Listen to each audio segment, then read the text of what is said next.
a successful business leader. Leading yourself comes first. Now, why is inner leadership so important? Inner leadership begins with self-recognition. Recognizing your own strengths, recognizing your own weaknesses, and recognizing the beliefs that you have about yourself that are holding you back from reaching your full potential. My name is Elinor Müller-Hübenthal, and my story begins about 2 years ago at an international college in Norway. I was in the final year of preparing for my diploma, living together with 4 other students in a small room. The school's mission? Simple. By making people from different cultures live together, my roommates came from Jamaica, China, Pakistan, and the US. They wanted us to learn about acceptance and tolerance for other cultures. But nobody thought about it when they put 5 pubescent teenagers stacked like sardines in a can, creating the perfect mix of noise, arguments, the smell of dirty socks, in short, pure chaos. Our room felt less like a student housing and more like a scientific experiment in a crisis zone. Gossip, love drama, keeping up with the newest trends, social media, constantly comparing myself with others. I felt like I always had to be on, always available, always busy, always performing. I played roles. The hardworking one, the perfect one, the winner. But whenever I failed to meet these roles, the opposite voice showed up. And we all know this one.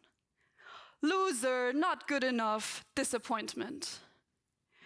My mind was spinning faster and faster, and I couldn't stop it. Maybe you know this too.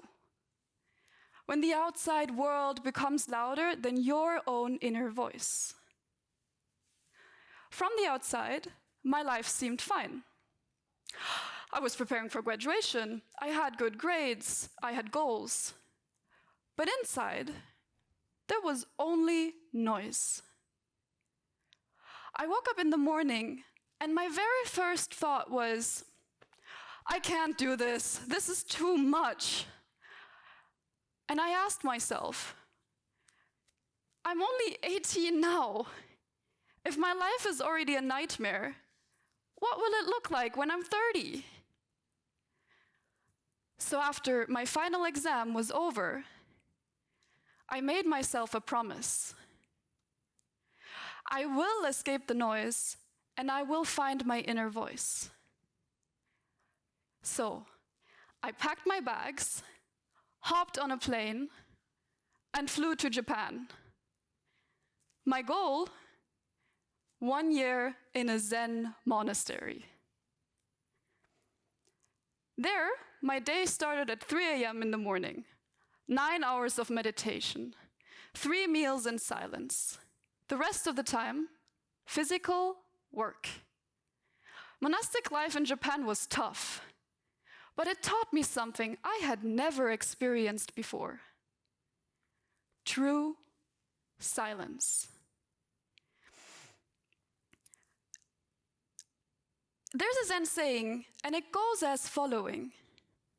How can you see the bottom of the lake if the surface is full of waves? And that was exactly my experience. With every hour of meditation, my thoughts, my doubts, my stories grew quieter.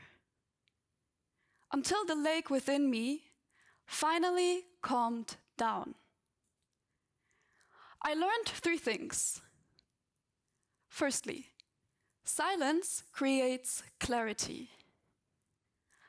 In a world that never goes quiet, we lose the ability to listen. Not only to others, but especially to ourselves. In the monastery, there was no noise, no distractions, no likes. For the first time, I heard my inner voice telling me, "You are allowed to be who you are. You don't have to play any roles or meet expectations." This voice became a compass in my heart, guiding me ever since, helping me make decisions not based on the waves on the surface, but rather by the clarity of silence. Secondly, change in perspective is essential. I realized that my thoughts are like a prison, made out of my fears and expectations. I was judging and categorizing everything, putting it into boxes. The same sentences kept on coming back up. "I don't deserve this. Of course, this only happens to me. It has always been this way, so it will stay this way." In the past, I would have believed these sentences. But in the monastery, I learned that thoughts come and go. Don't judge them and don't hold on to them. Because the question is not, how do I stop my thoughts? The question is, do I let them control me or not? This shift in perspective changed everything. I understood that labeling everything as good or bad, right or wrong, success or failure blinds us. And that only by letting go of this mindset, we can truly experience inner clarity and inner freedom. Thirdly, inner leadership is the foundation of good leadership. After a few months at the monastery, the master entrusted me the role of Jisharyo. Now, what the heck is a Jisharyo? A Jisharyo is the guardian of monastic rules and leader of community. At first I was like, wow, that's a big honor, that's great. But soon I realized that it was basically life's way of telling me, good luck, you'll need it. From that moment on, my days had no breaks. 24/7 responsibility for the organization, for harmony among monks and nuns. Discipline, gratitude, commitment, these were no longer nice, big words, but became daily practice. As Jisharyo, I quickly learned my limits. No matter what happened, it was always my fault. Argument in the group, my fault. Someone overslept meditation, my fault. Even if the rice started to burn, somehow my fault. I was blamed for everything, except maybe enlightenment. I learned a lot about leadership, especially how not to do it. But after a few months of really hard work, I understood that what good leadership truly means. Good leadership means not losing your nerve no matter what happens. It's like juggling. 5 burning balls: people, work, responsibility, goals, and criticism. And not losing or dropping a single one.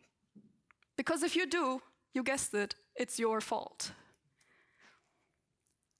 After 1 year, I returned from the monastery, carrying many valuable lessons. In silence, I had found the inner strength and courage to accept myself as I am. Step by step, I let go of judgment of others and of myself. And my actions became more free and more spontaneous, and my life started to feel more lighter, more joyful. And the people around me, they noticed these changes and reacted to them with openness and trust. I am convinced that good leadership doesn't start with planners or checklists. And the good news is you don't even have to shave your head and fly to Japan to experience it.